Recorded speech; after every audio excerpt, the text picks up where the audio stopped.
Sometimes an online ministry comes along that really fills a niche, and just by knowing the name, you know what they do and what you'll find there. Sermon Index is just one such online ministry. With over 14,000 audio sermons and over 20,000 sermon texts, and adding more video sermons all the time, SermonIndex.net is the go-to resource for inspiration, community, and biblical revival. Let's meet Greg Gordon from SermonIndex.net. My name is Greg Gordon. The organization that I've founded, I kind of facilitate and run myself, is SermonIndex.com, and it's been around for 5 years, founded in December of 2002. The vision for the ministry I work for is to propagate vintage audio resources, Christian preaching from the past, and by doing that, it's getting it out to places where people haven't heard this type of preaching before. I want to promote the preaching in its many forms, vintage preaching, biblical preaching. I also want to just promote the glory of God and God's kingdom. Personally, I run the website full-time, and it's been a kind of a consuming goal in my life, a ministry, a focus.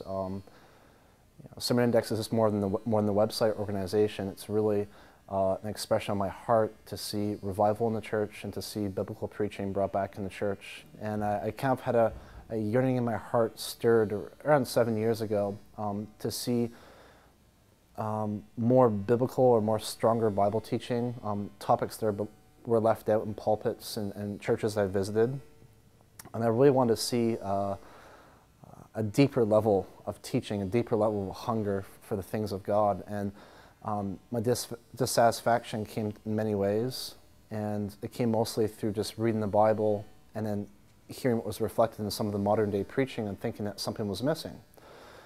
So my journey led me to a book called Why Revival Tarries by Leonard Ravenhill.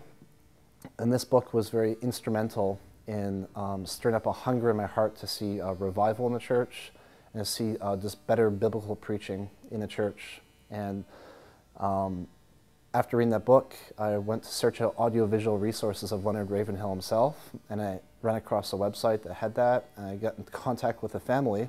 He passed away in 1994, and they gave me full permission and rights to distribute his materials. So in essence, the website was founded upon the ministry of Leonard Ravenhill and the burden and passion he had to see a more healthy church that modeled the Acts of the Apostles. So Sermon Index in some ways kind of trying to recapture the apostolic method and the apostolic church. I have a heart and a burden to see revival in the church. I have a heart and burden to see modern day preaching be affected and changed to more of a biblical preaching, and that affects people, that converts people.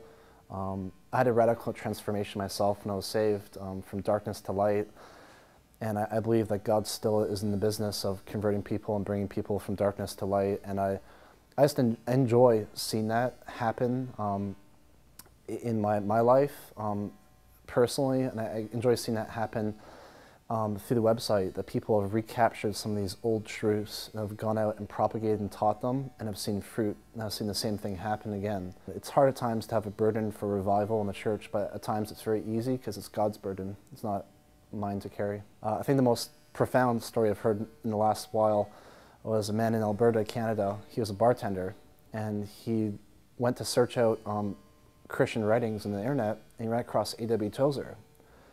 And he read a book called The Pursuit of God on the internet, and he thought it was good. So he searched around a bit more for A.W. Tozer, and he ran across my website. And when he jumped on there, he listened to a sermon. And the same night he listened to that sermon, he was on his face crying and with an experience of God. And that's truly God's Spirit at work. And he went back to work at the bar the next day with sermons of A.W. Tozer in his iPod, and he was telling people about Tozer at the bar. He was going to move to Victoria because he has a mom that lives there, and he moved there. He lives there right now. He's a changed life. It's wonderful to see. So the myth that the church is antiquitous and too old for the modern day world is a lie, that media and different methods to communicate that truth are things we can change, but the message is still the same. And I believe that we can't compromise that message.